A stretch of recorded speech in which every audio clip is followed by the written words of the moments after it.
On చేసిన board Pawan Kalyan గారి photo లేదు సార్. ఉంది సార్ నా ఛాంబర్లో గౌరవ ప్రధానమంత్రి గారి ఫోటో ఉంది, పవన్ కళ్యాణ్ గారి ఫోటో ఉంది. ఇక్కడ సమావేశ మందిరం కదా, ఇక్కడ తీసేటప్పుడు పబ్లిక్లో కనపడలేదు. ఛాంబర్లో ఉంది సార్.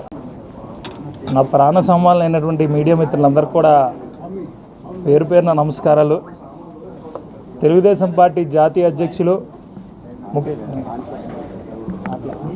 కూడా చూడొచ్చు, చైర్పర్సన్ అనే ఉంటుంది.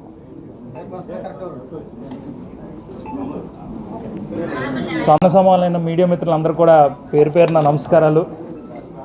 తెలుగుదేశం పార్టీ జాతీయ అధ్యక్షులు ముఖ్యమంత్రి శ్రీ నారా చంద్రబాబు నాయుడు గారు, యువనేత మంత్రివర్యులు శ్రీ నారా లోకేష్ బాబు గారు, అదేవిధంగా బీజేపీ రాష్ట్ర అధ్యక్షులు గౌరవనీయులు పురంధేశ్వర్ గారు, తెలుగుదేశం పార్టీ కుటుంబ సభ్యులు, కూటమి పార్టీ కుటుంబ సభ్యులు, టీఎన్ఎస్ఎఫ్ శ్రేణులందరూ కూడా పేరు పేరున కృతజ్ఞతలు తెలియజేసుకుంటున్నా. ఒక సామాన్య కుటుంబం నుంచి వచ్చిన నాకు ఈరోజు విఎంఆర్డిఏ చైర్మన్గా నాకు అవకాశం రావడం, అదేవిధంగా అత్యంత చిన్న వయసు, గత 5 సంవత్సరాల్లో ప్రజా జీవితంలో అనేక పోరాటాలు చేశాను. గత ప్రభుత్వం మీద, ప్రజలు పడే ఇబ్బంది మీద నాకు అవగాహన ఉంది. యువతీ యువకుల సమస్యల మీద అనేక పోరాటాలు చేశాను. గత 5 సంవత్సరాలు కానీ దాదాపు 2009 నుంచి మీడియా ప్రతినిధులందరూ కూడా అడుగడుగున నన్ను ప్రోత్సహిస్తూ ఈరోజు నేను ఈ కుర్చీలో కూర్చున్నాడు కారణం మీడియా మిత్రులే. ఎందుకంటే నేను ఏ కార్యక్రమం పిలిపించినా కూడా ప్రతి ఒక్కరు కూడా వెంటనే స్పందిస్తూ గత ప్రభుత్వంలో ఏవైతే అన్యాయాలు జరిగాయో ప్రతి దాని మీద ప్రశ్నిస్తే ప్రతిదీ కూడా మీడియాలో చూపిస్తూ నాకు అనేక విధాలుగా ప్రోత్సహిస్తూ ఈరోజు విఎంఆర్డిఏ చైర్మన్గా నేను బాధ్యతలు తీసుకున్నంటే కారణం మీడియా మిత్రులు కాబట్టి. సో మీ అందరితో ఇంటరాక్ట్ అవుతున్న ముఖ్య ఉద్దేశంతో ఈరోజు ఈ యొక్క చిట్ చాట్ పెట్టడం జరిగింది. విఎంఆర్డిఏ పరిధిలో ఏ సమస్యలు ఉన్నా కూడా దయచేసి ఒకటే రిక్వెస్ట్ చేస్తున్నాను, నేను నిత్యం అందుబాటులో ఉంటాను. ప్రతి సోమవారం కూడా ప్రజా దర్బార్ కార్యక్రమం కూడా మేము నిర్వహిస్తున్నాం కాబట్టి సో ప్రతి ఒక్కరు కూడా మీ పరిధిలో ఏ సమస్యలు ఉన్నా కూడా, మీ దృష్టిలో ఏ సమస్యలు వచ్చినా కూడా తప్పనిసరిగా నా దృష్టిలో పెట్టచ్చు. మన యంగ్ డైనమిక్ కమిషనర్ గారు కూడా చాలా సహకరిస్తున్నారు. ఏ సమస్యలు చెప్పినా కూడా వెంటనే రెక్టిఫై చేస్తూ, అదే జేసీ గారు కూడా వెంటనే రెక్టిఫై చేస్తూ విఎంఆర్డీ అధికారులందరూ కూడా ప్రతి ఒక్కరు కూడా స్పందిస్తున్నారు కాబట్టి సో దయచేసి ఏ సమస్యలు ఉన్నా విఎంఆర్డీఏ పరిధిలో తప్పనిసరిగా నా దృష్టికి తండి, నేను అందుబాటులో ఉంటాను. మీ ద్వారా తెలియజేసుకుంటూ సెలవు తీసుకుంటున్నా. ధన్యవాదములు.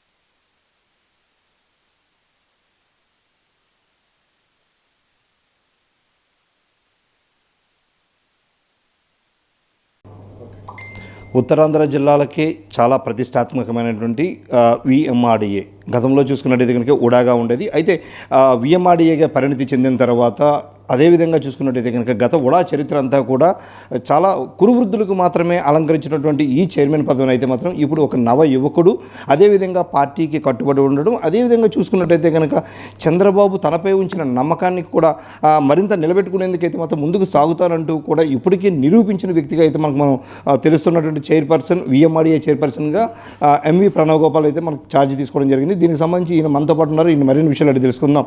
ఒక యువకుడిగా అదేవిధంగా పార్టీకి కట్టుబడిన వ్యక్తిగా చూసుకున్నట్టయితే చంద్రబాబు గుర్తించిన బట్టి ఏ విధంగా చూస్తున్నారు? తెలుగుదేశం పార్టీ జాతీయ అధ్యక్షులు ముఖ్యమంత్రి నారా చంద్రబాబు నాయుడు గారికి, యువనేత మంత్రివర్యులు శ్రీ నారా లోకేష్ బాబు గారికి, అదేవిధంగా గౌరవనీయులు బీజేపీ రాష్ట్ర అధ్యక్షురాలు పురంధేశ్వరి గారికి, తెలుగుదేశం పార్టీ కుటుంబ సభ్యులకు, టీఎన్ఎస్ఎఫ్ శ్రేణులకు, అదేవిధంగా కూటమి సభ్యులందరికీ కూడా పేరు పేరున కృతజ్ఞతలు తెలియజేసుకుంటున్నాను. ఎటువంటి రాజకీయ నేపథ్యం లేనటువంటి నాకు, ఒక సామాన్య కార్యకర్తకి, ఒక యువకుడికి ఈరోజు నా మీద నమ్మకం మీద ఇంత పెద్ద బాధ్యత ఇవ్వడం, అదేవిధంగా ముఖ్యమంత్రి గారు కూడా ఈరోజు రాష్ట్రంలో యువ నాయకత్వాన్ని ఎక్కడ చూసినా కూడా ప్రోత్సహిస్తూ, యువకులు ఉంటే కనుక సమాజం బాగుంటుంది, సమాజంలో పాలన బాగుండే ఉద్దేశంతో ఈరోజు అందరూ కూడా యువకులందరినీ కూడా యువ నాయకత్వాన్ని ప్రోత్సహిస్తున్నారు ఈరోజు చంద్రబాబు నాయుడు గారు. అంటే మనం చూసుకోవచ్చు మొత్తం అందరూ ఇప్పటి వరకు అధిష్ఠించిన వాళ్ళందరూ కూడా కురువృద్ధులే. అంటే యువకుడుగా విఎంఆర్డీఏని ఒక గాడిలో పెట్టే అవకాశం ఉందనుకోవచ్చా? తప్పనిసరిగా విఎంఆర్ఏ పరిధిలో ఏవైతే ఉన్నాయో సమస్యలు కానివ్వండి, అభివృద్ధి కానివ్వండి, తప్పనిసరి ప్రతి ఒక్క అధికారులతో కూడా ఇప్పటికీ సమీక్షలు చేయడం జరిగింది. ఏదైతే ఈరోజు చూసుకున్నట్టయితే కైలాసగిరి మీద ఈ జిప్ లైనర్ కానివ్వండి, అదే అనేకమైన అడ్వెంచరస్ ప్రోగ్రామ్స్ ఏమైనా అన్నిటి కూడా మేము ప్రారంభించడం జరుగుతుంది. ముఖ్యంగా మేము టూరిజంతో పాటు పార్క్స్, విఎంఆర్డీఏ పరిధిలో ఉన్న పార్కుల అభివృద్ధి మీద, అదేవిధంగా ప్రజలకు ఏవైతే ఇబ్బందులు ఉన్నాయో తెలుసుకోవడం కూడా ప్రతి సోమవారం కూడా స్వయంగా నేను ప్రజా దర్బార్ కార్యక్రమం పెట్టడం కూడా జరిగింది. ఈరోజు తెలుగుదేశం పార్టీ యువ నాయకులకు అవకాశం ఇచ్చింది. మా యొక్క లీడర్షిప్ని మేము ప్రూవ్ చేసుకోవడానికి మేము ప్రజల్లో నిత్యం ఉంటూ గత 5 సంవత్సరాలు ప్రజా సమస్యలు మేము అనేక పోరాటాలు చేసాం. ప్రజా సమస్యలు మాకు బలంగా తెలుసు కాబట్టి మాకు ఈరోజు ఈ అవకాశం ఇచ్చారు కాబట్టి తప్పనిసరిగా ప్రజలకు అందుబాటులో ఉంటాం, తప్పనిసరిగా వాళ్ళకి సేవలు చేస్తాం కూడా. అంటే విఎంఆర్డీఏ పరిధిలో అయితే భారీగా భూములు ఉన్న పరిస్థితి ఉంది. అయితే ఇవి కొన్ని అన్యాక్రాంతం అయ్యాయి అంటూ కూడా గతంలో కూడా కొన్ని కంప్లైంట్స్ కూడా రావడం జరిగింది. వీటిపై ఏవైనా ప్రత్యేక దృష్టి సారించే అవకాశం ఉందా? తప్పనిసరిగా ప్రత్యేక దృష్టి అయితే సాధిస్తాం. నాకు దాదాపు సోమవారం నుంచి ప్రజా దర్బారు పెడుతున్నాం కాబట్టి నా దృష్టిలో ఏమైనా సమస్యలు వస్తే కనుక తప్పనిసరిగా మాకు హెచ్ఓడీస్తో, అదేవిధంగా ఈరోజు యంగ్ డైనమిక్ కమిషనర్ గారు ఉన్నారు, ఆయన ఆధ్వర్యంలో కూడా మేము ప్రజా దర్బారు నిర్వహిస్తాం కాబట్టి తప్పనిసరిగా ఏ సమస్యలు ఉన్నా కూడా ప్రజలు నేరుగా నా వద్దకు వచ్చి మీ యొక్క సమస్యలు తెలియజేసుకోవచ్చు. అదేవిధంగా ఏవైనా విఎంఆర్ఏ పరిధిలో ఎటువంటి సమస్యలకు సంబంధించి ఏమైనా ఉంటే కనుక నా మొబైల్ నెంబర్ ఉంది కాబట్టి ప్రతి ఒక్కరు కూడా అందుబాటులో ఉంటానని కూడా మీ ద్వారా తెలియజేస్తున్నాను. అంటే మనం ప్రత్యేకించి చూసుకున్నట్టయితే కనుక ఇటు విఎంఆర్డీఏ కావచ్చు, ఇటు సింహాచలం పంచగ్రామాల సమస్యకు సంబంధించి విఎంఆర్డీఏ పరిధిలో కొంత భూములు అయితే గతం నుంచి కూడా కోర్టులో ఉన్న పరిస్థితి. దీనిపై ప్రత్యక్షంగా అంటే ఇప్పుడున్న పరిస్థితుల్లో మీ వైపు నుంచి ఎటువంటి దీన్ని పూర్తి చేసే అవకాశం ఉందనుకోవచ్చు? త్వరలో ప్రభుత్వం దృష్టికి తీసుకెళ్తాం, అదేవిధంగా శాసనసభ్యులు, లోకల్ శాసనసభ్యుల దృష్టికి తీసుకొని దాని మీద తగు చర్యలు కూడా తీసుకుంటాం.